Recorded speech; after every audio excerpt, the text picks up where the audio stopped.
Bienvenue sur Africa 24 dans cette nouvelle édition du Non-Stop Info. Voici les titres de l'actualité. En République démocratique du Congo, Trifon Kinké Malumba, candidat à la présidentielle, présente son programme électoral. Un programme réalisable selon lui avec un budget de 90 milliards de dollars en 5 ans.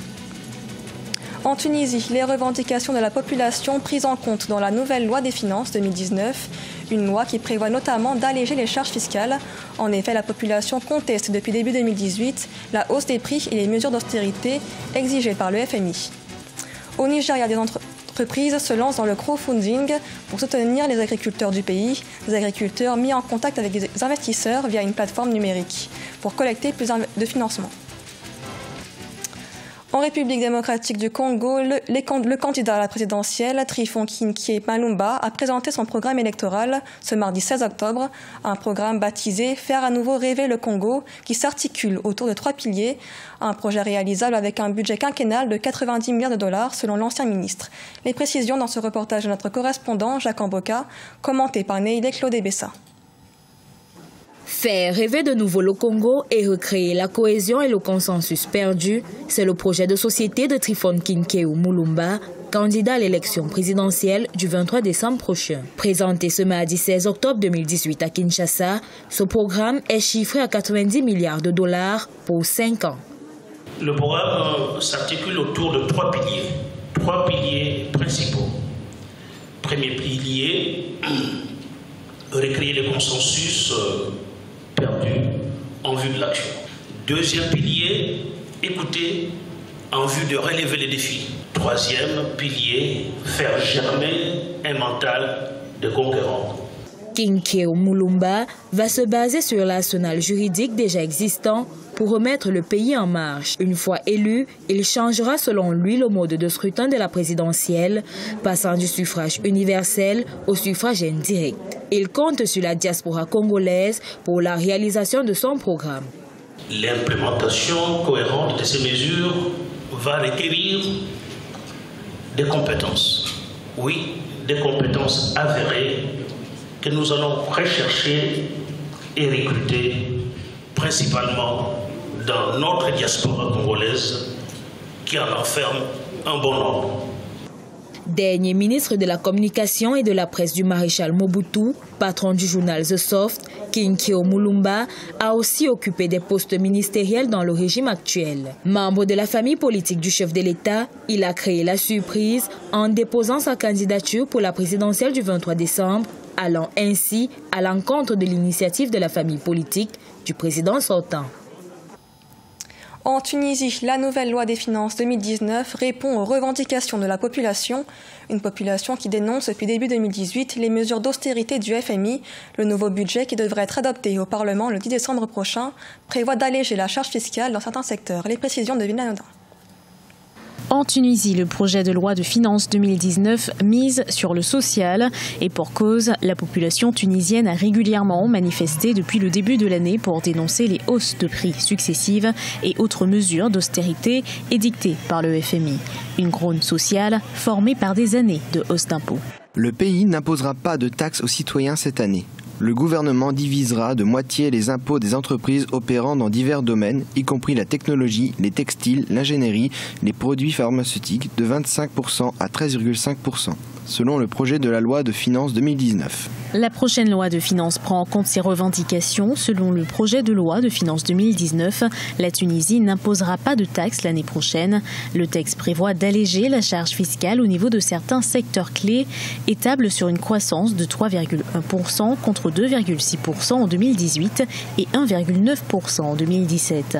Des mesures qui ne convainquent pas certains économistes. L'an prochain sont prévues des élections générales, législatives et présidentielles. C'est réellement un document dicté par des considérations politiciennes et non pas une solution aux problèmes économiques très graves que connaît le pays. Le projet de loi de finances 2019, soumis à la Commission parlementaire des finances et de la planification le lundi 15 octobre 2018, devra être adopté par l'Assemblée du peuple avant le 10 décembre 2018, comme le stipule la Constitution. L'année 2018 a été déclarée comme la dernière d'une difficile période de transition et de redressement économique à la suite de la crise de 2011. Au Nigeria, des entreprises technologiques aident les agriculteurs à collecter des financements. Grâce à leur initiative lancée en 2017, les agriculteurs sont mis en contact avec des investisseurs locaux à travers une plateforme numérique. L'entreprise Farm Crowdy a ainsi pu mobiliser 1670 investisseurs. Les précisions avec Cheikh Omar Bandaogo. Dans un contexte où la plupart des agriculteurs nigérians vivent avec moins de $2 par jour du fait, entre autres, des défauts de financement, Farm Crowdy et Thrive Agri, deux entreprises technologiques, ont initié un modèle de financement des activités des fermiers. Ces sociétés permettent aux investisseurs de choisir une ferme sur leur site web, de décider de la nature et du volume de leur investissement à lui apporter. Nous sommes ravis qu'au cours des 22 derniers mois, nous ayons déjà travaillé avec environ 7000 petits exploitants agricoles au Nigeria. Nous avons cultivé plus de 8000 hectares de terres agricoles et élevé près de 600 000 poulets. Nous sommes actuellement une équipe de 37 défenseurs de cette nouvelle cause de l'agriculture, sans être réellement à la ferme. Adewale Fataï est propriétaire d'une ferme avicole d'une capacité de 32 000 poussins dans l'état d'Ogun, dans le sud-ouest du Nigeria. Mais en raison de difficultés financières, il ne pouvait produire que 3 000 poussins. Depuis 2 ans maintenant, il travaille avec Farm Crowdy. Sa ferme compte maintenant 20 000 poussins.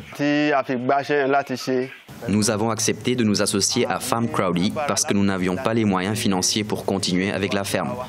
Ils nous ont aidés et maintenant notre ferme n'est plus vide. Nous travaillons et nous prenons soin de la ferme. N'eût été leur soutien, la ferme aurait fermé et la plupart d'entre nous ne serions pas ici. Depuis son lancement en 2017, Farm Crowdy a mobilisé 1670 investisseurs qui ont réuni 2,7 millions de dollars pour près de 10 000 agriculteurs. 95% de ces investissements viennent du Nigeria. Au Congo, le Trésor public a perdu plus de 12 milliards de francs CFA en raison des manœuvres frauduleuses entre 2016 et 2017. Parmi les domaines les plus concernés, le secteur forestier. Une opération de recouvrement des recettes du gouvernement a donc été lancée. Objectif, collecter les taxes non acquittées par les compagnies forestières. Reportage de notre correspondant Deva Ponzo. L'opération de recouvrement forcé qui a été lancée vendredi 12 octobre 2018 par le directeur de cabinet du chef de l'État a pour objectif de recouvrer plus de 12 milliards de francs CFA qui ont échappé au contrôle du service de contrôle des produits forestiers à l'exportation pour la période 2016-2017. Ce montant n'intègre pas le préjudice de plus de 4 milliards de francs CFA subis par l'État. La présente cérémonie ne constitue que le début d'un long processus appelé à mener à une récupération patiente des recettes publiques en rapport avec cette inspection jusqu'au dernier centime indûment détenu par les acteurs de la filière. Les premiers recouvrements effectués par l'inspection générale d'État ont permis au Trésor public d'encaisser des chèques d'une valeur de plus de 2 milliards de francs CFA. Le secteur forestier, qui contribue de 5% au produit intérieur brut, se trouve concerné parmi les secteurs les plus touchés. Mais selon les experts, cette opération doit s'étendre à d'autres secteurs. Il est d'une grande importance que l'État puisse prendre toutes les mesures nécessaires afin d'améliorer le recouvrement des recettes publiques. Les recettes forestières, c'est un des éléments, mais il y a les recettes douanières, les recettes fiscales, il y a un certain nombre de recettes sur lesquelles l'État doit faire preuve de plus de vigilance. Notons qu'une commission avait été immédiatement mise en place en juin 2018 par le cabinet du président de la République afin d'apporter des éclairages sur les informations révélatrices de sérieux dysfonctionnements au service de contrôle des produits forestiers à l'exportation. L'équipe de football tunisienne qualifiée pour la phase finale de la CAN 2019, les Aigles de Carthage ont remporté 2-1 face au Niger ce mardi 16 octobre à Niamey, un résultat qui élimine le Niger et l'Eswatini pour la qualification dans le groupe J. La Tunisie affrontera donc l'Égypte le 16 novembre prochain. Reportage de notre correspondant Sado Alizé Mokhtar. La Tunisie qualifiée pour la Coupe d'Afrique des Nations CAN Cameroun 2019. En déplacement à Niamey lors de la 4e journée des éliminatoires de la Coupe d'Afrique des Nations, les Aigles de Carthage ont dominé le MENA du Niger par le score de 2-1. Un succès décroché grâce à un doublé de l'attaquant Firas Chawat à la 28e minute, puis à la 32e minute de jeu. On a déjà la qualification dans la tête, on a déjà la CAN dans la tête. Je parle un peu du match. Le match aller 3 jours en arrière en Tunisie, le Niger nous a beaucoup surpris. Les Nigériens réduisent le score sur corner à la 36e minute par Youssouf Omoro Alio. 2-1, score qui ne change pas jusqu'au coup de sifflet final. Ce résultat élimine le MENA et offre à la Tunisie sa 14e participation d'affilée à la Coupe d'Afrique des Nations. Et avec l'envie, il y avait de la détermination, mais on a vu que c'est une équipe qui physiquement et surtout techniquement était largement au-dessus. Et au fil du match, ils ont réussi à nous user par rapport à leur maîtrise technique. Et donc nous, l'envie qu'on avait de vraiment d'aller les bousculer, on n'a pas pu parce que des joueurs techniques comme Ali, comme certains joueurs avaient du mal avec la condition physique, donc on a payé cash. Pour parler de bilan, effectivement, c'est pas bien parce qu'on sort quand même de 3 défaites de suite. 4 matchs, 4 victoires et une qualification pour la CAN 2019 pour la Tunisie, dans le groupe J, qui comprend le Niger, le Royaume d'Eswatini et l'Égypte. Aussi qualifiés pour la CAN 2019, les Égyptiens se disputeront avec les Tunisiens la première place du groupe lors de la 5e journée des éliminatoires entre le 16 et 18 novembre 2018.